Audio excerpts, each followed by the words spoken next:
4 қараша күні Назарбаев зияткерлік мектебінде жас ұстаз табысқа апара жол атты облыстық жас мамандар форумы өтті. Форумға Маңғыстау облысының жан-жақтан ұстаздары жиналды. Бізді осылай арнайы күтіп алып, спорт залға апарды. Бұл жақта өзара танысу тренингтері, командалық жарыстар, топтық жұмыстар болды. Ең алдымен әр командаға тән ортақ 3 қасиет бойынша топтық жұмыс қорғалып, сондай-ақ шашылған әріптерден ұстаздарға қатысты сөз құрастырдық. Бұдан кейін форумның ашылуы болды.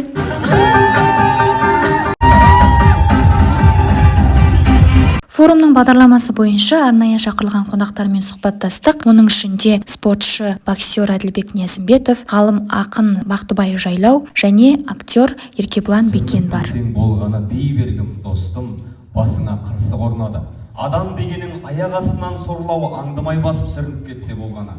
Сондай-ақ форум бойынша ұйымдастырушы модераторлар сөз сөйледі. Содан кейін Жамал Германовнаның функционалды сауаттылық бойынша сабағына қатысып, функционалды сауаттылықты арттыру мақсатында берілген мәтін бойынша жұмыс жасадық. Сосын Рысбекова Әлия Айтбайқызының сабақ конструкторы жинақтаймыз және қолданамыз арнайы сабағына қатысып, келе дизайн бойынша сабақ құрастыру тәсілдерін меңгердік. Арнайы бір сабақтың қымыржысын құрастырып, сабаққа қатысты берілген қағаздар бойынша тапсырма орындадық. Әрине арасында осылай айнаға қарап видеоға түсіп алдым. Сосын түскі ас іштік. Түстен кейін Ишбатыров Усер Абылбаевичтің математиканы пәнаралық байланыстарды орнатуда қолдану сабағына қатыстық. Өзіме ең қатты ұнаған сабақ болды. Аружан Арыстанбайқызының дебат сабағына қатыстық. Сосын Ерлан Рахметуллаұлының олимпиадаға табысы дайындық шаралары сабағы өтті.